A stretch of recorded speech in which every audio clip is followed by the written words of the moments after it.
The Frank Beck Chevrolet Studio Annex. This is Time Out Overtime on the Time Out Overtime YouTube channel. I'm the host, Rick Arsenal. First things first, if you haven't done so yet, get down there in the corner and smash that like and subscribe button if you would please. I will forever be grateful to you for that. Tigers are in the Windy City. We're 3 with the Cubs, and actually 4 with the White Sox. It's a wraparound weekend series. I think the game Monday. I think the game Monday is a makeup date. I'm not sure. I heard that, but I didn't. Maybe not. Maybe it is. No, I looked on the schedule. It was scheduled as a 4-game series. Okay. I thought I had heard someone say that it was a makeup game, but it's actually not. It's actually a 4-game series.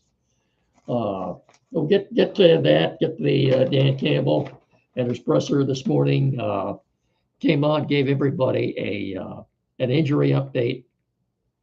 It sounded pretty good. Good news. So yeah, it's all good.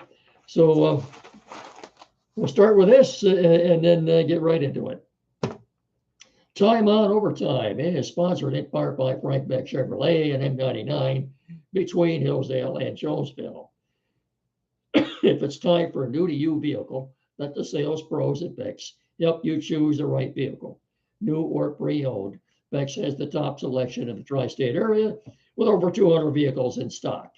Stop by and see for yourself, and when you're ready, ask for Russ McMorty, Chris Otis, Danny Smith, Adam Schaefer, Blake Bryan, Cameron Mitzio, Bob Flynn, or Peyton Lucas. And when it comes time to service that new to you vehicle, the service pros at Beck's can fix it. Any make, any model, Ford or domestic, Beck's can fix it. And if you have a bit of a crunch or fender bender, Beck's Body Shop can put it back together looking just as good as new. So for all your automotive needs, look no further than Frank Beck Chevrolet on M99 between Hillsdale and Jonesville at 517-849-2886 or on the web at frankbeckchevy.com. Come and experience the Frank Beck difference. Chevrolet. Together, let's drive. As I have been in recent weeks, I will be telling you about a very special event which will be transpiring at Frank Beck Chevrolet on Saturday, September the 14th. And if you haven't done so yet, put a big circle around that on your calendar, put it in your phone, whatever, to remind yourself, but put a note up on the bathroom mirror or something. But we want to see you there on Saturday, September the 14th. I will be elaborating on that in just a few minutes, so don't go anywhere. Tigers are in Chicago, like I said, for the next 7 games. Starting tonight with the Cubs, 3 on the north side, and then they will head south to the south side of Chicago and perform with the White Sox. Before we say any more about that, though, my champion for last week, I'm gonna make that AJ Hinch. I don't know how he's doing it. Tigers have won 6 of their last 7. Okay, they're 61-64. By the way, the Cubs are also 61-64. This is very unusual that this time of year you have 2 teams from opposite leagues playing one another and going into the series, and they have totally identical records, 61-64. Look, Tigers have 3 with the Cubs, 4 with the White Sox. They come home for 3 more with the Angels. That's 10 games. They're 61-64 right now. If you go, well, if you went 6-3, you'd be at 500. So if they were to go 7-3, they'd be game over 500 at that point. The schedule is for September is fairly favorable. They do have a road trip, 3 in Kansas City and 3 in Baltimore. Obviously, two teams that are probably going to make the playoffs. Other than that, they're not going to be playing anybody who's any better than they are. So I guess the point I'm trying to make is they've still got, in spite of what's going on with the pitching staff, right? And again, that's why I'm making AJ Hinch the champ for last week. I don't know how he's doing it. He and Chris Fetter. Two starting pitchers, Skubal and Montero. I think Montero's been doing very well. And again, I hate to beat a dead horse, but like I've said before, as much as we have maligned Al Avila, I think he's getting a bit of a reprieve this year on a lot of the youngsters that he acquired. Montero, Reese Olson. Yeah, Jace Jung, they drafted Jung. And it wasn't that good to see him get a big hit the other night, Sunday night. And I'm going to talk about that in a minute. Anyway, my champion for the week is AJ Hinch for the miraculous job he has done with this team and this pitching staff. My chump for last week, or chumps, make that plural, is ESPN. I've just about had it, folks, with ESPN. They fired a couple of more on-air personalities a couple of weeks ago because they said something that offended their bosses, their leftist bosses there at Disney and ESPN. Well, that's too bad. They then you've got their pompous on-air personalities. I think Mike Greenberg is probably the worst of any of them. Egotistical, all-knowing, self-centered. Yeah, that's right, Mike Greenberg. And that production Sunday night was totally embarrassing. It was shameful.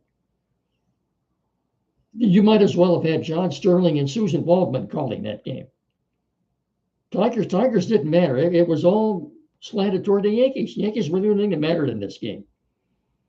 Yet the Tigers, in the end, thanks to their youngsters, the Yankees got their comeuppance in the end, scoring a run in the ninth and two in the 10th to win it. I'm telling you, folks, I've had it, just about had it with ESPN. I had. That's one reason I don't get that channel anymore. I'm sorry, I'm not going to watch it. I refuse to watch ESPN anymore. So now you know how I feel about ESPN. Anyway, Tigers, yeah. And wasn't it great to see the kids come through Sunday night? Cole Keith scored the tying run in the ninth inning on a hit from Jace Jung. And Parker Meadows, the game-winning RBI in the 10th inning. That was maybe the sweetest win the Tigers have had all year. What do you think about that, ESPN? Huh? They didn't seem too enthused at the end there, did they? I mean, they got all hyped up when the Yankees scored in the top of the 10th inning, like the game was over. And the Tigers pulling it out of the 10th inning almost like it was an afterthought for those guys. Shameful and embarrassing, and shame on you, ESPN. That's why I refuse to watch it anymore. And so does Mickey. All right. And if you had a chance Sunday too to watch the documentary on the Amartya Galarraga 28-out perfect game, I have not seen it yet. I understand there were a number of interviews. Jim Leyland was interviewed. He said they can't change it. They couldn't have changed it then. They can't change it now, and they're not going to, which is true. If you were to, Commissioner's not going to do anything. If you were to change that now, you're opening up a whole other can of worms. You'd have to change other calls, like the controversial one in the was it the '85 World Series between the Royals and Cardinals. That was almost just as bad. It cost the Cardinals the series. Royals ended up winning that series, but because of a bad umpire's call. I understand people are human beings make mistakes. So Anyway, that's all I'm going to say about that. All right. As I promised, I'm going to remind you about this special event at Frank Beck Chevrolet on Saturday, September the 14th. I will be hammering this home and reminding you of it until you are sick of it. It's that important. Time out over time. Yeah, we'll be out there. So mark your calendar again for Saturday, September the 14th, as Mex will be celebrating their 9th annual salute to first responders. And this year there will be a special tribute to the Hillsdale County Sheriff's Department, and rightfully so. Bring the kids, have a great time, let them get up close to emergency vehicles, meet police, firefighters, play games, and more. Enjoy a free lunch. You sign up for prizes as we celebrate our area's first responders. Plus, there will be a poker run as well. Again, that's Saturday, September the 14th, from 10 a.m. to 2 p.m. Frank Beck Chevrolet and M99 between Hillsdale and Jonesville. I think you can get more info for that on the web at frankbeckchevy.com. Stop by that day and experience the Frank Beck difference. I promise you, you and your family will have a wonderful time out there, and that will be a wonderful experience.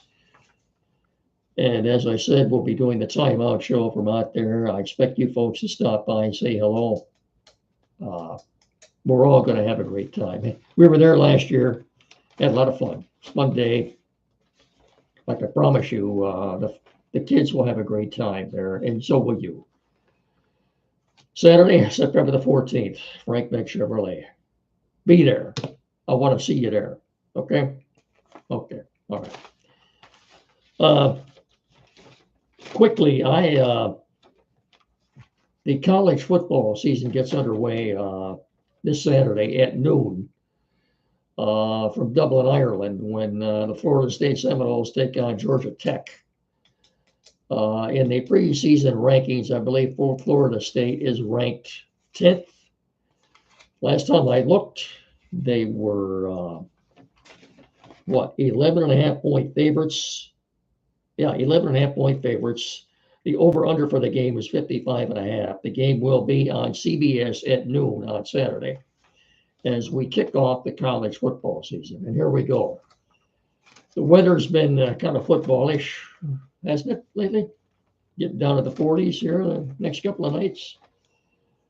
Although, I guess it's going to be heating up, and it looks like maybe for the last time this weekend, it's going to get hot and humid again for 3 or 4 days. And let's hope this time of the year, maybe let's hope that's the end of it, because we've got about, 4 weeks of summer left yet. I don't know about you, but I'm hoping for an early fall. Anyway, quickly, I want to tell you that, as you know, with the beginning of college football, the new 12-team playoff format this year. I will quickly, there were 12 teams involved. I think you're going to see people doing brackets, especially like they do for March Madness. The thing is, instead of 60-some teams, you're going to have just 12, but I still think you're going to see brackets being done. Briefly, I'll try to go through this a little later on as the season goes on, but how this is going to work, I made my own picks to kind of make this a little more easier to understand, but 12 teams involved. Okay, the first 4 teams, the top seeded teams, first 4 teams will have a first round bye. Now, I've got my number 1 seed out of the Big Ten, Ohio State. My number 2 seed out of the SEC, the Georgia Bulldogs. The number 3 seed, I'm just talking about the Florida Seminoles out of the ACC. And the number 4 out of the Big 12, Utah Utes. They will, again, this is my prediction. This is how it's going to end up. Theoretically, they will all have a first round bye. Okay. I'm not going to go through the whole thing, but so obviously in the first round, the way this is going to work, then you'll have 5 playing 12, 6 playing 11, 7 playing 10, and 8 playing 9. Okay, so after that first week, You've gone from 12, now you're down to 4 teams. And according to seeding, the top seed will play the lowest seed. No. Anyway, I've got Michigan on this list, just to give an example. I've got them ranked as the 8th seed. Okay, I've got them beating Missouri in the first round. I've got them advancing to the second round. I've got them losing to Ohio State. Quickly in the championship game, I think it's an all Big Ten championship game. I think it's Ohio State versus Oregon, with Oregon winning, by the way. So, Michigan will play Oregon this year. And that's a quick overview of the new playoff format. Then further on we get into the season, I'll be a little more specific on this, but I'm already working on a bracket. Okay, I've been doing that the last few days. So don't forget, this Saturday at noon on CBS from Dublin, Ireland, you've got Florida State and Georgia Tech. And for those of you bettors, as I said, Florida, last time I looked, was 11.5 point favorite. The over-under is 55.5. And that reminds me, too, a couple of weeks, let's see, September the 7th, Saturday, September the 7th, Andy and Jed and I will again be doing our annual, as we do during football season, making our NFL picks against the spread. And I might have to remind them of who, with a late comeback last year, who won that. But maybe we'll talk about that on Saturday. Anyway, I'd like to put in a good word, too, for a very good man who, without his help and instruction and patience and kindness, I wouldn't be doing this right now. That would be Tim Lindley at Quality PC in downtown Hillsdale at 37 Walton Street. For all your tech needs and services, see Tim. He's the man. Computers, flat screen TV, mounting, programming, maybe you're changing internet providers, you need that hooked up. Printers, newer used, anything. Please get in there and see him. There is no more knowledgeable tech person in our area than Tim Lindley. And not only that, he and his wife are two of the nicest people I think I've ever met. So, again, that's at 37 Walton Street in downtown Hillsdale, a couple hundred feet west of Howell. 517-610-5372, or better still, like I've said before, get in there and see Tim.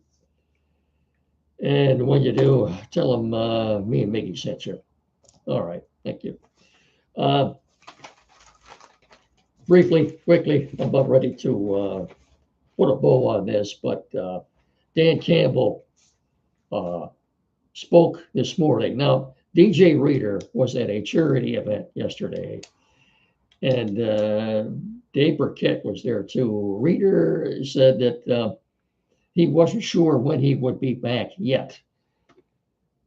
He's coming off a torn quad. His history says he will be back sooner rather than later.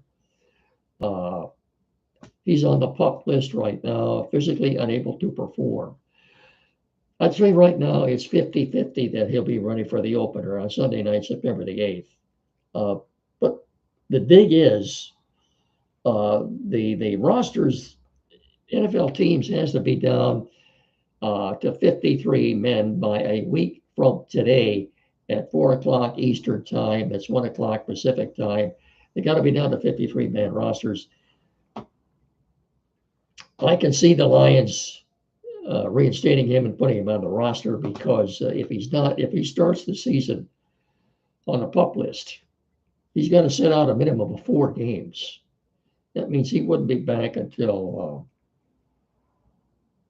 October the 13th for the game at Dallas. I don't see him being out that long. In fact, give you a quote from what Dan Campbell said this morning before practice. Where is it here? Uh,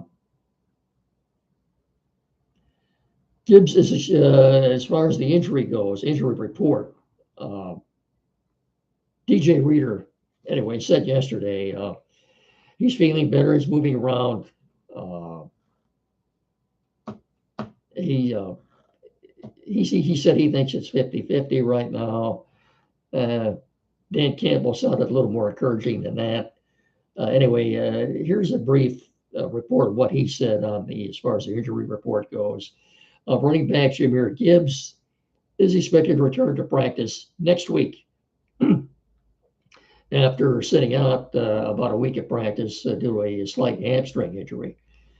Campbell made the comments when he met with the reporters today in Alec Park. He said, our plan is to get him going next week. Campbell said of Gibbs, he's trending in the right direction. We're hoping the day after the Pittsburgh game. Well, there you go. I think we're going to get a lot of guys back, he said. We're shooting for Dan Skipper, guard Kevin Zeitler, tight end Sam Laporta, Gibbs, linebacker Malcolm Rodriguez, and this is what Dan Campbell said. I think we might start DJ Reader up too. Well, in that case, maybe he will be ready for the Rams. As I said before, his history says that I think he will be. He just, in spite of the injuries, he hasn't missed many games in his entire career. And I don't think he needs, I think a week of practice is all this guy would need. Folks, he's a very special player, and he would make a hell of a difference in the middle of that line playing next to Aleem McNeil.